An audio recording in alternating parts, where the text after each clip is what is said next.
ഒരു പെൺകുട്ടിയുടെ മെസ്സേജ് വന്നു. ഒരു പർട്ടിക്കുലർ ബ്രാൻഡിൻ്റെ ഏറ്റവും എക്സ്പെൻസീവ് ആയിട്ടുള്ളൊരു ഓർഡർ ചെയ്യണത്.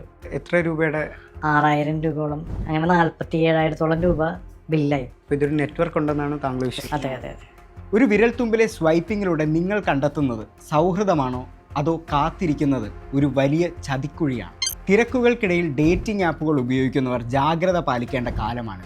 ഒരു ലളിതമായ ഹായ് മെസ്സേജിൽ തുടങ്ങി വിശ്വാസം പിടിച്ചുപറ്റി ഒടുവിൽ വലിയൊരു സാമ്പത്തിക കെണിയിൽ അവസാനിക്കുന്ന പുതിയൊരു തരം തട്ടിപ്പിൻ്റെ ഞെട്ടിക്കുന്ന വിവരങ്ങളാണ് ഇപ്പോൾ പുറത്തു വരുന്നത്. അപ്രതീക്ഷിതമായി എത്തുന്ന ഒരു മെസ്സേജ്, ഒരു കൂടിക്കാഴ്ചയ്ക്കുള്ള ക്ഷണം, ഇതിനപ്പുറം കൃത്യമായി പ്ലാൻ ചെയ്ത ഒരു വലിയ കെണി നിങ്ങളെ കാത്തിരിക്കുന്നുണ്ടാകും. എങ്ങനെയാണ് ഇങ്ങനൊരു ചതിക്കുഴി ഉണ്ടെന്ന് തിരിച്ചറിഞ്ഞത്? എങ്ങനെയാണ് ഇതിൻ്റെയൊക്കെ തുടക്കം?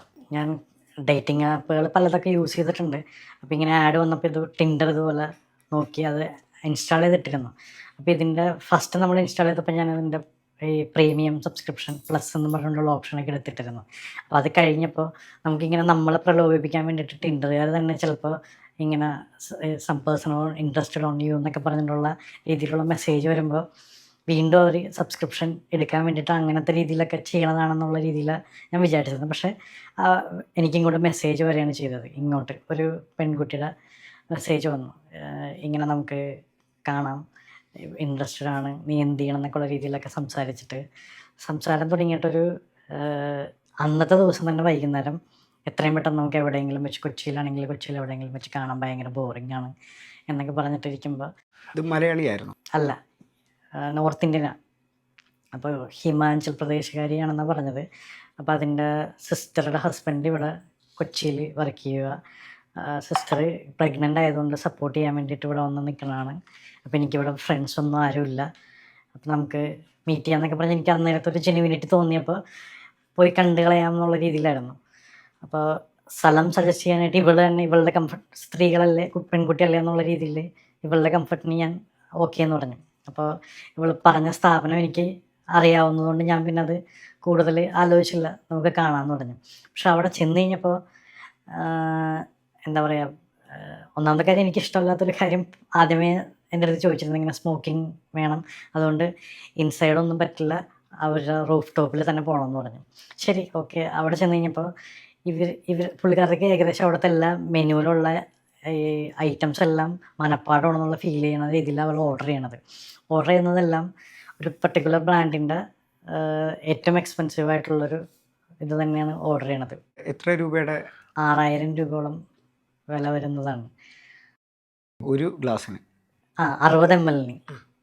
അപ്പം ഈ ആളെന്നിട്ട് ഈ 60ൻ്റെ ചിലപ്പോൾ 30, ചിലപ്പോൾ 90, അങ്ങനെ പല വേരിയേഷനിൽ ഏകദേശം 9ഓളം പ്രാവശ്യം ഓർഡർ ചെയ്ത്. ഈ 9 പ്രാവശ്യം ഓർഡർ ചെയ്ത് കഴിഞ്ഞപ്പോഴേക്കും അപ്പോൾ എനിക്കപ്പോൾ ഒരു ഡൗട്ട്. കാരണം ഞാൻ നോർമലി ആൽക്കഹോൾ യൂസ് ചെയ്യാറില്ല. അപ്പം ഞാൻ ജസ്റ്റ് ഒരു ഡ്രിങ്ക്, ഈ സോഫ്റ്റ് ഡ്രിങ്ക് മാത്രമാണ് ഞാൻ ഓർഡർ ചെയ്തത്.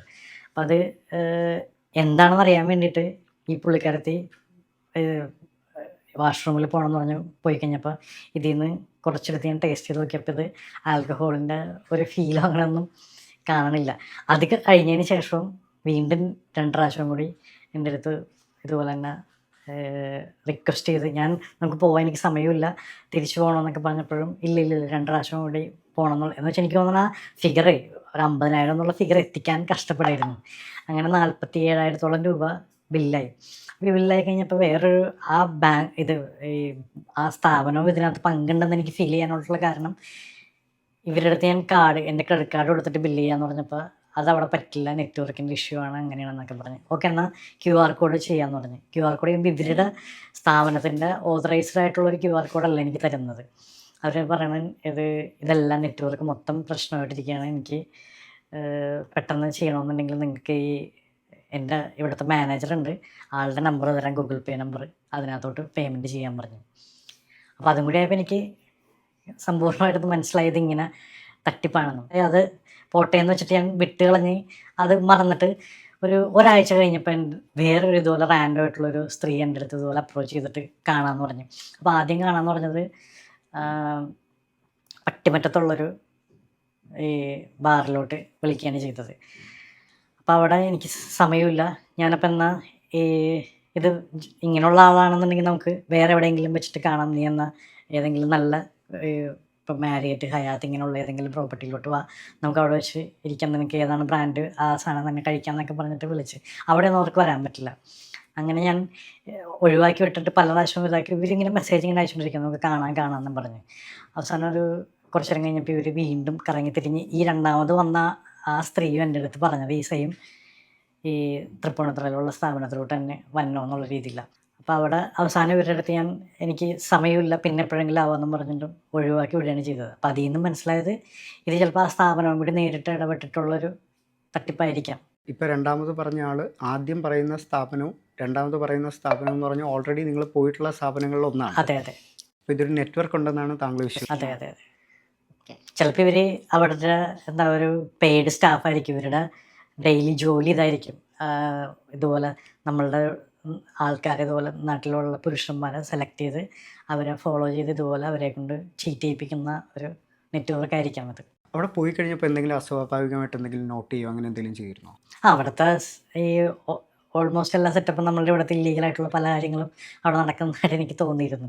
എന്തുകൊണ്ടാണ് ഇപ്പോൾ ഇത് പുറത്ത് പറയണം? അതെന്താണെന്ന് വെച്ചാൽ എൻ്റെ ഒപ്പം വർക്ക് ചെയ്യുന്ന വേറൊരു സുഹൃത്ത്, ഞാനിത് അറിഞ്ഞുകൊണ്ട് തന്നെ ഇത് ടെസ്റ്റ് ചെയ്യാൻ വേണ്ടിയിട്ടുള്ള മനസ്സ് വെച്ചിട്ട് ഞാൻ പോയതാണ്. ഞാൻ കാൽക്കുലേറ്റ് ചെയ്തൊരു 10,000 രൂപ വരെയൊക്കെ പോട്ടെ എന്നുള്ള രീതിയില്ല. പക്ഷേ എനിക്കും അബദ്ധം പറ്റി ഏകദേശം ഒരു 47,000 രൂപ എൻ്റെ പോയി.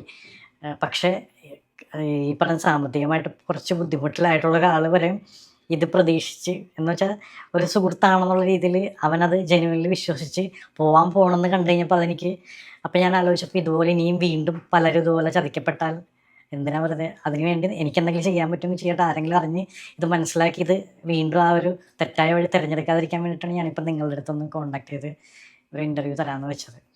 ഇത് ഒരു കോഷ്യസ് ആയിട്ട് ഉപയോഗിക്കേണ്ട ഒരു കാര്യമാണ് അല്ലേ? അതെ. അപ്പോൾ ഈ പറഞ്ഞ നമ്മളുടെ ഇവിടെ കൊച്ചിയിലോ അല്ലെങ്കിൽ കേരളത്തിലോ എവിടെയെങ്കിലും ഉള്ള ആൾക്കാർ ഈ നോർത്ത് ഇന്ത്യയിൽ നിന്ന് വരുന്ന സ്ത്രീകൾ ഇങ്ങനത്തെ ഇതിൽ അവരുടേതായിട്ടുള്ള നാട്ടിൽ എന്ന് വെച്ചാൽ കിലോമീറ്റർ റേഡിയസ് വെച്ച് നോക്കുമ്പോൾ ഒരു 4-5 കിലോമീറ്റർ റേഡിയസിൽ അവൈലബിൾ ആണെന്ന് കാണിക്കുന്ന ആൾക്കാർ ഈ തരത്തിൽ നമ്മളെ ഇൻവൈറ്റ് ചെയ്ത് ചീറ്റ് ചെയ്യുന്ന ആൾക്കാരായിരിക്കാം. അപ്പോൾ അവരുടെ അടുത്തോട്ട് പോകുമ്പോൾ ഒന്ന് ശ്രദ്ധിക്കുക, അതാണ് എൻ്റെ ഉദ്ദേശം. ഈ പോലീസ് കംപ്ലൈൻറ്റിലോട്ട് മറ്റു പോകാത്തത് എന്തുകൊണ്ടാണ്? പോലീസ് കംപ്ലൈൻറ്റിലോട്ട് പോകാൻ ഇത് പുറമേ നിന്ന് നോക്കുമ്പോൾ പ്രത്യേകിച്ച് വലിയൊരു ക്രൈമൊന്നും അല്ലത്.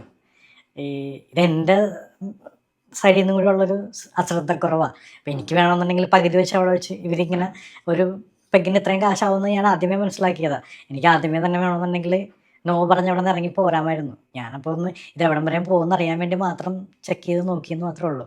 പിന്നെ രണ്ടാമതും കൂടി വന്നപ്പോൾ എനിക്ക് ഇതൊരു വലിയൊരു തട്ടിപ്പാണെന്ന് മനസ്സിലായത്. പോലീസ് കംപ്ലൈൻറ്റിലോട്ട് പോകണമെന്ന് ഇപ്പം ഞാനത് ഒരു 50-50 മൈൻഡ് സെറ്റിലാണ്. വേണമെങ്കിൽ നോക്കാമെന്നുള്ള രീതിയിൽ ഇപ്പം പോലീസ് കംപ്ലൈൻറ്റിലോട്ട് പോയാലും നമ്മളുടെ സമയവും കുറേ പോകും. ചിലപ്പോൾ ഇത് കൂടുതൽ ഇതിൻ്റെ പുറകെ നടക്കണമെന്ന് വെച്ചിട്ടാണ് ഇങ്ങനെ മടിഞ്ഞ് നിൽക്കുന്നത്. അപ്പോൾ ഇത് പറയാൻ തീരുമാനിച്ചത് ഇനിയും കൂടുതൽ ആൾക്കാർ. അതെ അതെ.